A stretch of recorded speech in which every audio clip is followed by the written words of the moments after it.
Hey, Josh, by the way, about 20 feet. It's the length of my small intestine. There you go.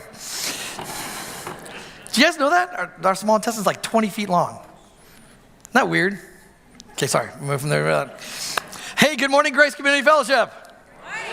Good to see you all here today. Hey, we're in a series called I Am Jonah. Everybody say, I am Jonah.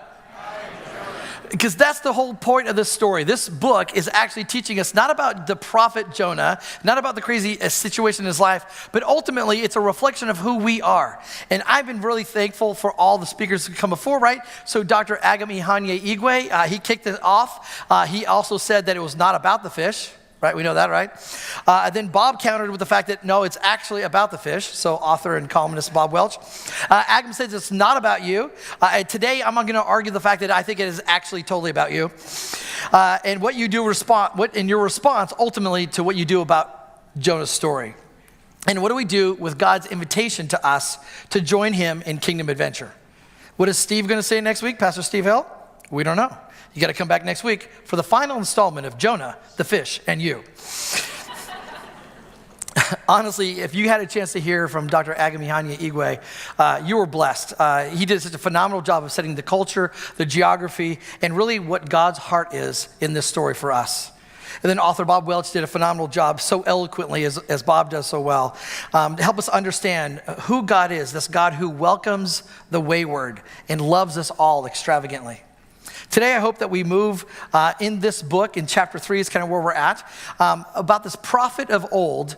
But what does he have to say? What does it do to reflect about our own story? Like, what does it look to inform and transform who we are as people? I mean, at the end of the day, our life is about us. It was a number of years ago, our kids were really, really small, and it was, I think, our firstborn. It was one of his earliest birthdays, and we found somewhere that did this really cool thing. They actually wrote a hard copy book, but then what they would do is, in the main character's story, they would put your son's name or your child's name, right? So like you read the story and it says, and then Tanner went with his friends, and then it would name like 3 or 4 of his little friends, right, kind of thing. And I thought it was really cool because like here we are reading this story to Tanner, and he is in the story. So today, we are in the story with Jonah. Everybody say, I am Jonah. And now our story is not only about us. Matter of fact, we have an author. The author is God. But we are the main character in our own story. And there's different chapters of our story, isn't there? There's different seasons and different chapters. One of my favorite poems is by Portia Nelson. And she writes this poem called My Autobiography in 5 Short Chapters. And here's what she writes. Chapter 1, I walk down the street. There's a deep hole in the sidewalk. I fall in. I am lost. I am helpless. It isn't my fault. It takes forever to find a way out. Chapter 2, I walk down the same street. There's a deep hole in the sidewalk. I don't see it. I still don't see it. I fall in. I can't believe I'm in the same place. It isn't my fault. It still takes a long time to get out.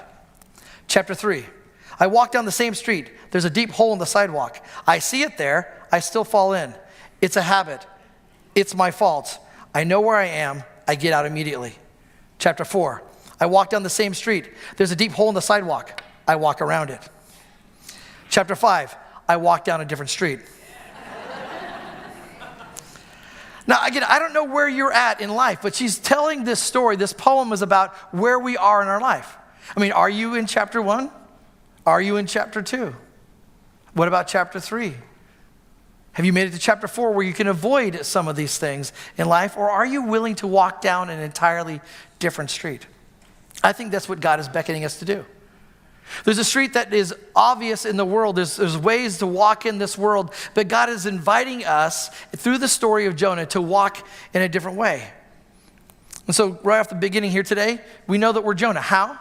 With Jonah, I share a tendency to run from God. You know, remember his story, right? The very first chapter of the book of Jonah, we find these verses in Jonah 1, verses 2 through 3. God is speaking. He says, go to the great city of Nineveh and preach against it because of its wickedness has come up before me. God is speaking to Jonah and says, hey, there's this city. It has a horrible violence. There's crimes there, the evil that's there. Go and preach against it. But Jonah ran away from the Lord and headed for Tarshish. He went down to Joppa, where he found a ship bound for that port. After paying the fare, he went aboard and sailed for Tarshish to flee from the Lord. I mean, what is it about our world today that we all have, either friends or even in our own story, some chapter about ignoring, avoiding, running away from the voice of God in our life? I mean, it's pretty common, right? Like, it's almost a story. Matter of fact, someone might tell you their story and they say, well, that was the season of my life where I was running away from God. I mean, there might be some of you here today. The one thing you need to know is that God is going to continue to pursue you. Maybe you found your way to a church on a Sunday morning, and by all means you thought, man, I'm here, but this place, the walls might fall down around me. Because you're worried about whether or not God cares about you or if God is just angry with you.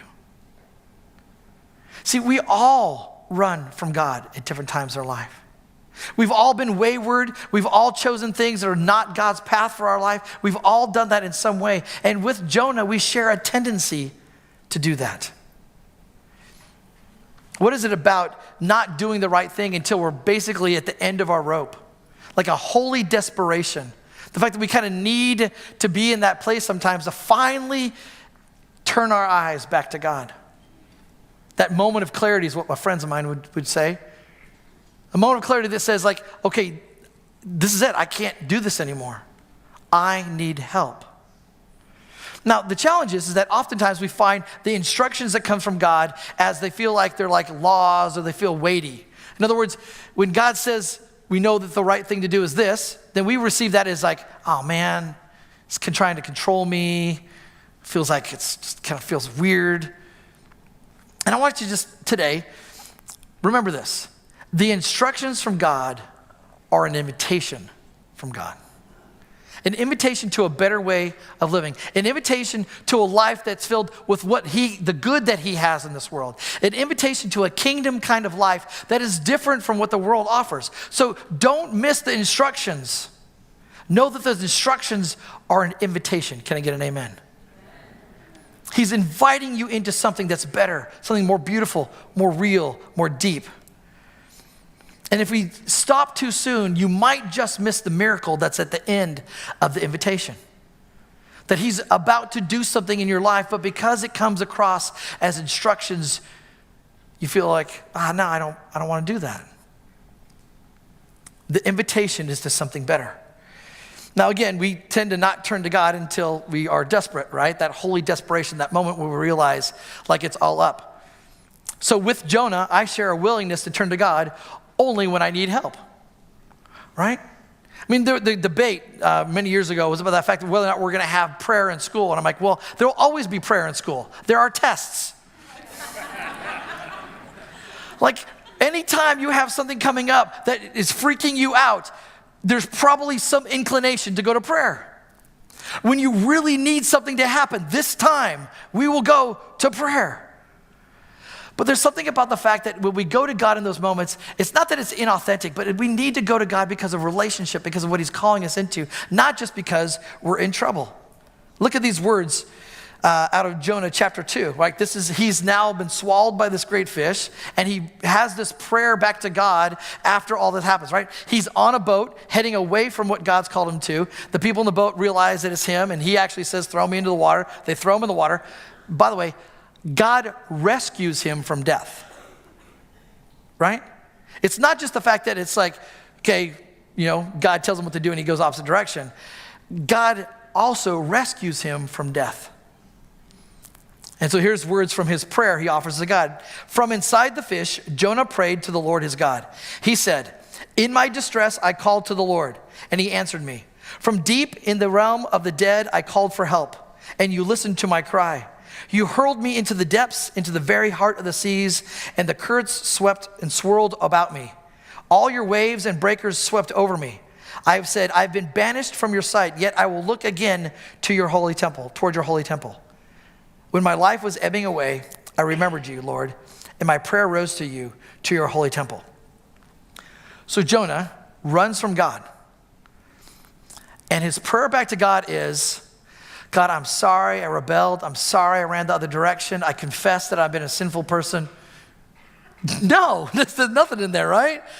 Like, it almost sounds like a justification, right? It doesn't sound like an apology. He's like, God, you hurled me into the ocean. Well, sailors did that. You kind of did that. It's kind of your own fault there, buddy. You know what I mean? Like, sounds like it was more like self-inflicted. At the end of the day, he says to God, God, you have listened to me. You have heard my cry. And I am remembering you, God. It's all about what he's doing right now that he feels good about. And it has nothing to do with the fact that he has turned the other direction. I mean, when our kids were little, we were trying to teach them to be kind to each other. And when they wronged each other, they should say sorry. So I would say, okay, say sorry to your brother. And they'd say, sorry. I'm like, well, we're hoping the heart will catch up with the action later on, right? But a lot of our life is this way with God, isn't it? Sorry. It's like, okay, you said the right thing. You may have said the right prayer. Your posture was good. I mean, like all these kind of things. But where's your heart in this? I mean, are you owning the things from your past?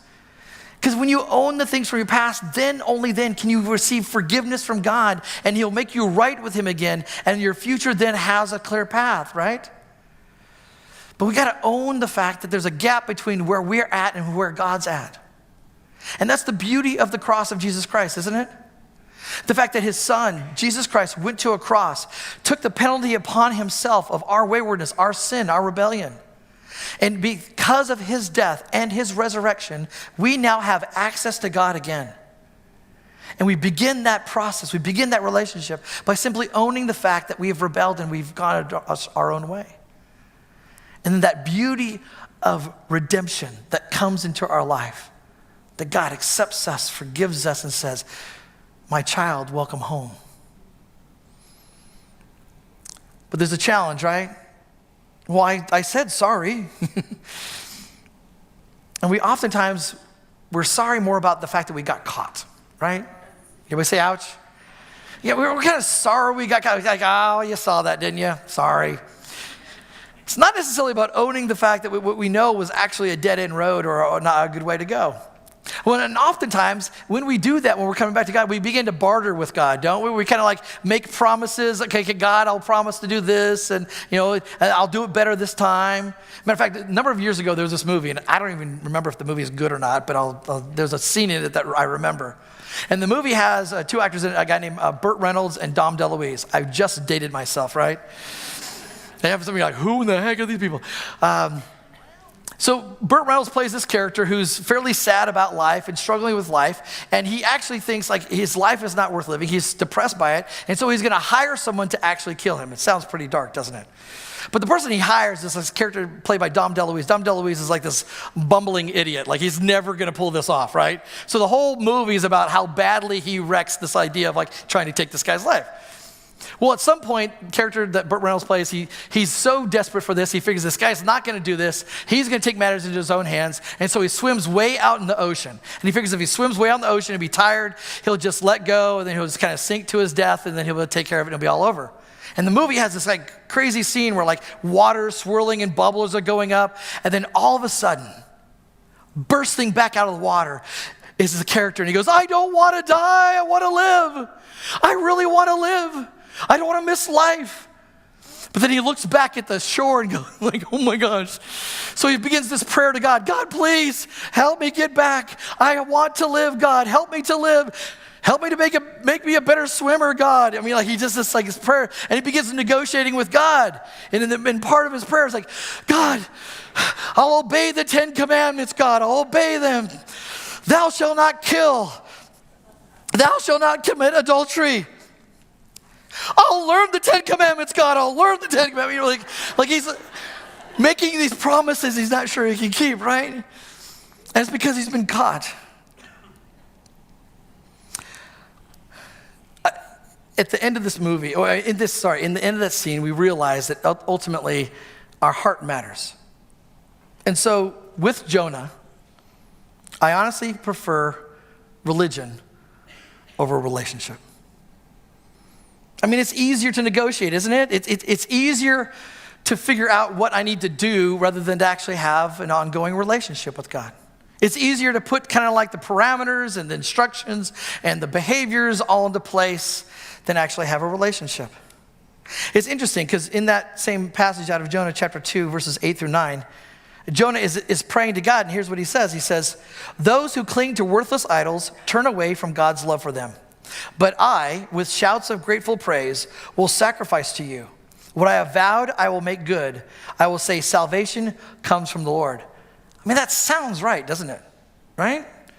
He's basically saying, God, you're the one that rescues. I'm shouting praise to you. I will sacrifice to you. I will vow to you. I will make it good.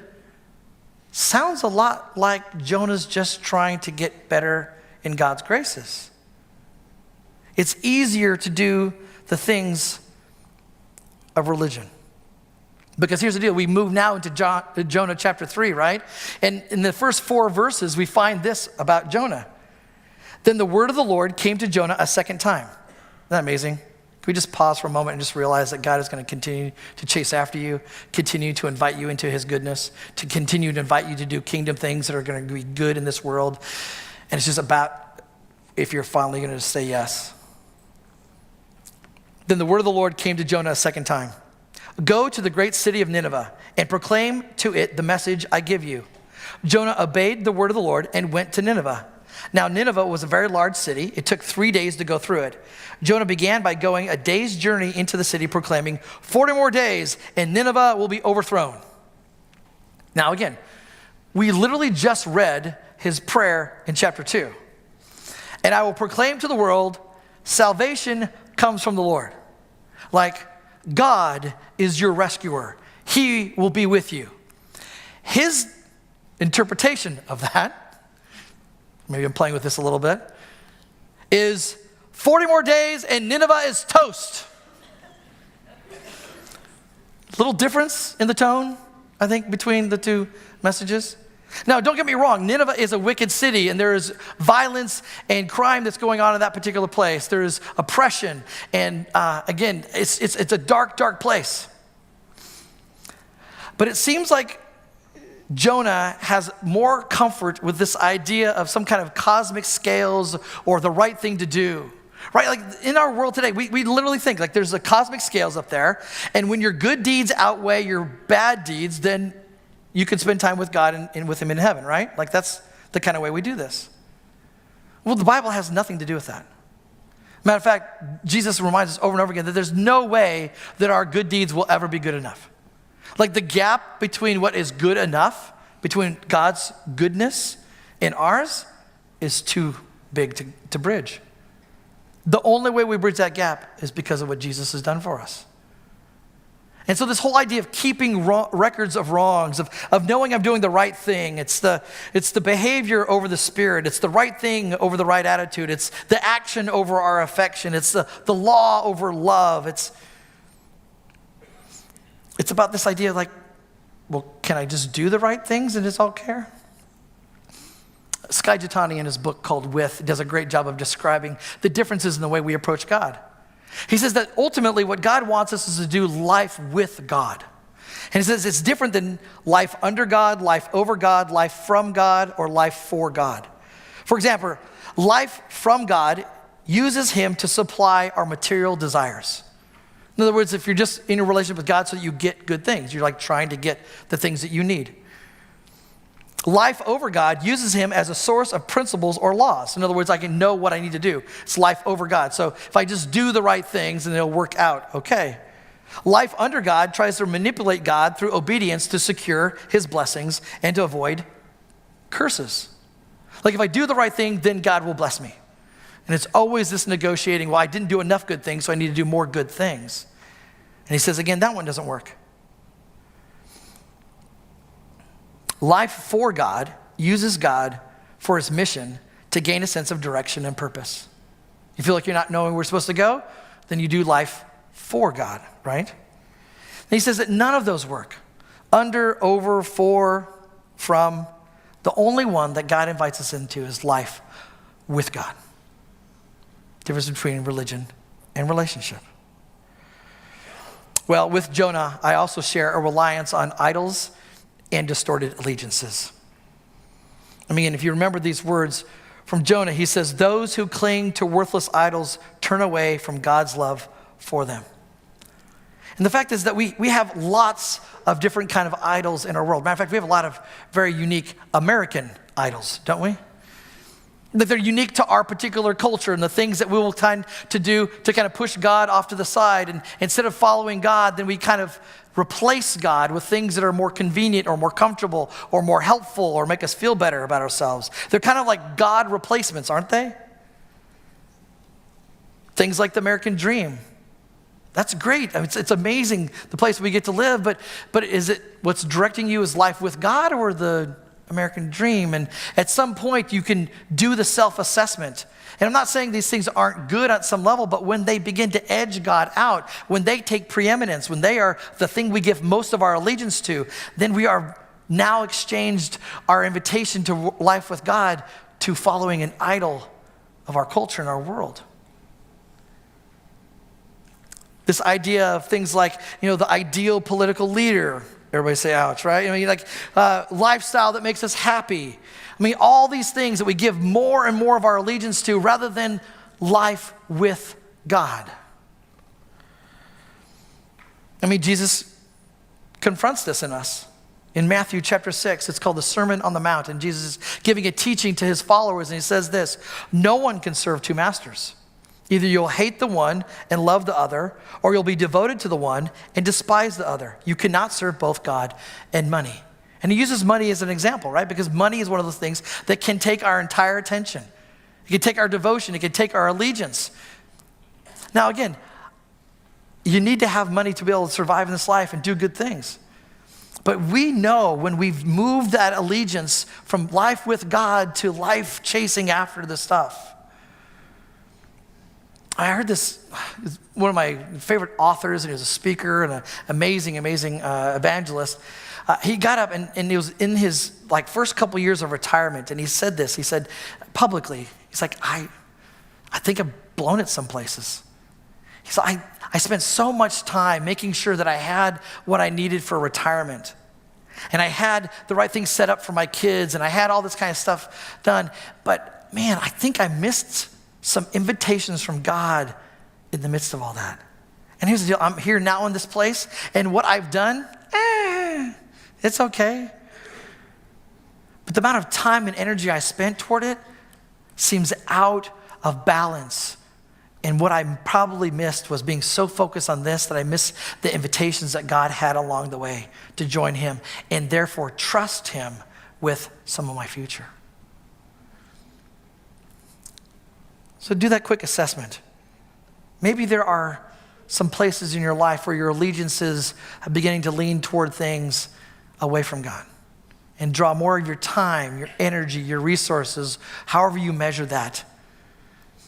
And like Jonah, he says, if we turn to worthless idols, we'll leave our love for God. Well, with Jonah this morning, I also share a quickness to judgment and grumbling. Judgment and grumbling, isn't just that what we're here for? Just think about like how many places we do the comparison thing. And when we do the comparison thing, then we're beginning to kind of put ourselves on some kind of scale, right? Like, how do I compare to this person? Am I doing better or doing worse? All that kind of stuff. And where do we do comparison? Almost every single post on social media. Can we say that, right? We're doing some kind of comparison to things. And don't we always kind of compare downward too, don't we, right? You're definitely doing better than that person. Oh my gosh, what a knucklehead, And then we, upwards, we kind of if we ever compare ourselves upward, then what happens? We get depressed. My life's horrible, I'm not worth anything. That just feels like shock for the heart all the time, doesn't it? Our self-esteem is constantly yanked back and forth to different things. And that's not what life with God is all about. And see, Jonah struggles with this, right? He compares what's going on in Nineveh. He challenges them about their behavior, and yet, just a couple chapters before, he's running away from God. Hey, holiday in Tarshish sounds way better than working in Nineveh. Jesus also confronts this in us. In Matthew chapter 7, still a part of his Sermon on the Mount. He says this: do not judge, or you too will be judged. For in the same way you judge others, you will be judged. and with the measure you use, it will be measured to you. So the very comparison that you use of the people, you're saying you want God to use that on you as well. Everybody say ouch. Yeah, because I'm a hypocrite compared to what I say about other people all the time. Can we own that? Why do you look at the speck of sawdust in your brother's eye and pay no attention to the plank in your own eye? How can you say to your brother, let me take the speck out of your eye, when all the time there's a plank in your own? You hypocrite, first take out the plank in your own eye, then you'll be able to see clearly to remove the speck from your brother's eye. Now, here's the challenge. There's a difference between judgment and doing your wisdom of what's the right thing to do in this life, right? See, judgment actually makes a comment about the other person's identity, character, or destination, right? See, I could look at someone and say, man, I don't think that's the best way to go. I think that's not wise. I can see God's scriptures here. I can see his direction here, but that's not right. But when I say to the other person, man, that's the way they are. Well, that's what they do, right? Oh, that's dumb. And then I use a lot stronger words, that kind of thing. That begin condemning that person and who they are. Scripture makes it clear from book 1, Genesis, that every person is made in the image of God. So the moment you begin to judge someone in their identity and who they are, you're actually making comments about God's image in another human being. Now, I get it. There's lots of places we could disagree. There's lots of truth that God has to bring to bear in our life, but we are not the judge of other people. It is dodgy sometimes even to judge behavior because you don't know the person's heart. We've all had that oops moment where we judged someone and found out that their life was so desperate and broken that we realized and said, wow, that kind of makes sense that they chose that. Not helpful, not good, not the best. But at the end of the day, I think I can understand a little bit. And so here's the challenge, I think, just to be very honest. When the world looks at those who follow Jesus, if their first thought is, what a bunch of judgmental people, I think we've messed it up. This calling to us to not judge what other people, what their destination or their character. Jesus tells another story. He tells this parable. And the story is about this field that needs to be harvested. And he says the sower goes in and he seeds it with grain. And he's telling the workers of the field that this is what's going on. And they say, okay, yeah, we'll go and do the work. And then he says, oh, but by the way, though, over nighttime, someone came in and they sowed weeds in all of it. And the workers are like, well, then do you want us to go out and do all the weeding so that when the harvesters come, they can harvest just the grain? And he goes, no, not your job. Here's the deal. The harvesters will take care of dividing between the weeds and the grain. Not your job. I think for some of us, we need to hear this deeply. The fact that the way that we posture ourselves in this life, the way we compare ourselves, the way that we speak about others, what we post and say about other people is betraying these commands, these invitations to Jesus, these instructions to live a life of not judgment. And so that's the challenge today, right? How do I live in a story about God's goodness and apply biblical wisdom and not just judge? Philippians 2, verses 14 through 15 actually challenges us a little bit more, and I won't give away too much from what Steve's going to talk about probably in chapter 4 next week. But grumbling comes along with this, doesn't it? It's the judgment and the grumbling. In Philippians 2, it says, do everything without grumbling or arguing, so that you may become blameless and pure, children of God without fault in a warped and crooked generation. In other words, we're supposed to be different, right? Then you will shine among them like stars in the sky. Next one. With Jonah, I share a calling to preach justice and redemption. It's an interesting part of the story because Jonah doesn't necessarily get it completely wrong, right? He goes to Nineveh and he preaches against their wickedness because it says in the first chapter that that's what came to God's attention.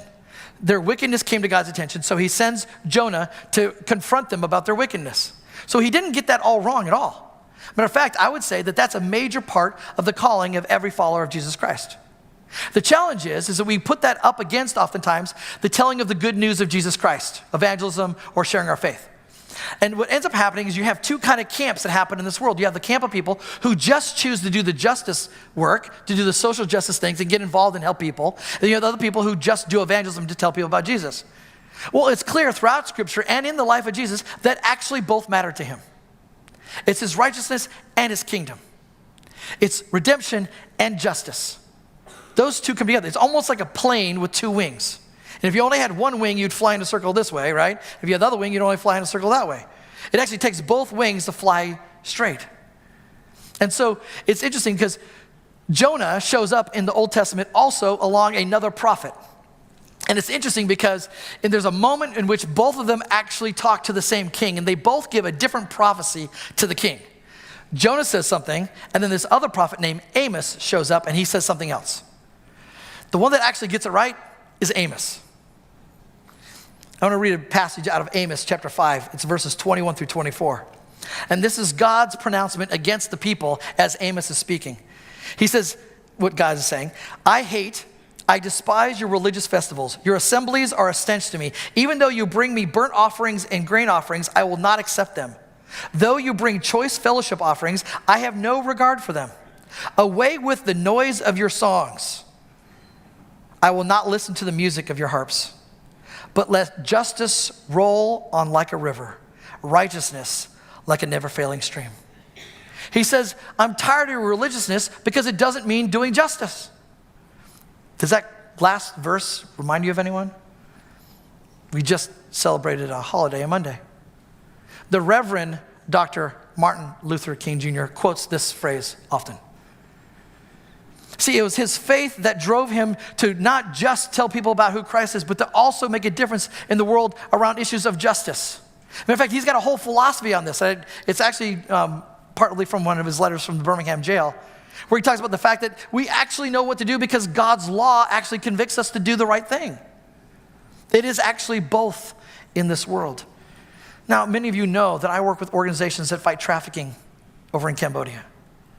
And the challenge to do this and to do it well, it's heartbreaking and heart-aching. But one of the organizations I work with, Agape International Mission, they want to bring attention to the sex trafficking that's happening with these young girls.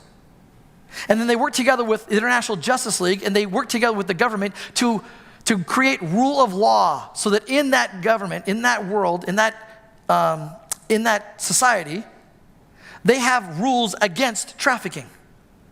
And then they actually worked together with the government and started a SWAT team that actually set up stings to actually arrest the traffickers and then work with the district attorneys to actually get convictions so that they stay in jail. At the same time, they're in a village where lots of trafficking happens. And they love on the people of that community. They do hygiene things for kids who are in poverty. They offer education, and they have a medical clinic. Oh, and by the way, they have a church on Sundays that meets that tells everyone about the person you want to follow is Jesus in this whole thing. And in the midst of that, they're doing both wings. They shut down brothels, and they reach people to follow Jesus. And it's the reason why we have baptisms, right? Like the salvation of our lives, the beginning of new life is found in this beautiful decision to be burying our old life in Jesus and being resurrected to a new life in him. It's both. Now, this particular thing I share with Jonah and this next one actually is the solution to the problems we have in the first couple ideas. Look at this, Jonah chapter 3, verses 9 through 10. Now, this is the king in the moment in which he's been confronted with this message from Jonah, 40 days and Nineveh will be overthrown. The king actually hears the message, he's cut to the heart, and they actually become sorrowful. Matter of fact, there's actually a fast that he places in the country. He basically, they decide to put on sackcloth and ashes, which is a posture of being sorrowful for their sin, that they're actually saying we will do better, we will let go of our wrong behaviors and our wicked deeds and our evil acts and evil ways. Like, it's a radical transformation that happens from his preaching of justice. And this is what the king says. Who knows? God may yet relent and with compassion turn from his fierce anger so that we will not perish. When God saw what they did and how they turned from their evil ways, he relented. It did not bring on them the destruction he had threatened. Didn't see that coming, right? Like all of a sudden, now the very thing that Jonah goes to do and says actually has a different outcome. Let's be honest, I think Jonah was ready for the place to be devastated by God's wrath. And instead, God relents. Changes his mind and says, no, I'm not going to be destruction. Now, what it doesn't say in the passage is that there was a revival and they all decided to follow Yahweh, the God of the Jewish people. Doesn't say that. But they are beginning to make social changes that actually stop the evil that they were doing. That's a good first step. Those are some things that actually can practically happen. So like with the organization I work with in Cambodia, like there is some good social change that's happening in the process. Doesn't mean that they've all decided to follow God, but there's some good social change. All right, last point. With Jonah, I share a knowledge of a good and compassionate God. I mean, God does relent. His compassion comes forward. His love for people comes forward. And we see his goodness, right? Even if you weren't to see it necessarily, God really wanted you to know that. Even if you don't see what God is doing, like in the kind of spiritual realm, he is doing good things in the world around us. Have you had a strawberry lately? It's really good, right? Have you seen a sunset lately? Like God's invisible attributes are obvious. I'm not sure what. Is that a hint? Am I supposed to be done? I don't know, maybe I'm supposed to be done. Well, we'll finish then. How's that? So, God is good. Everybody say God is good. All right. God is compassionate. Everybody say God is compassionate. I guess this is the way they're getting me off the stage. All right, here we go. All right. So there's an irony here. Here's the last point. The irony is this. So in Portia Nelson's poem, there's how many chapters? 5, right? And in Jonah, there are how many chapters? 4. Jonah's story ends, but it doesn't end completely. It's actually open-ended. And I won't give away from what Pastor Steve's going to talk about next week. But here's the deal. Like the 5th chapter is yours. What will you do about what Jonah is teaching us? What will your response be? And if there's only 4 things for you to walk away from today, I would say this. The first one is follow God. Accept the opportunity to follow him, whether it's being baptized or follow him with your life. Give up the direction of your life and stop following worthless idols and accept the invitation of God to his kingdom work. He invites us, so the instructions are an invitation to do good things in this world. And then serve. And that serving happens in 2 ways, right? It serves in the fact that we actually do justice work in this world, but we also tell people about Christ and the goodness and the love that God has for us. And lastly, you know what's going to happen? We're going to have hope in the world. People are going to want to follow God. And at the end of the day, oh gosh, maybe it really is about the fish. Okay. Would you bow with me for a word of prayer?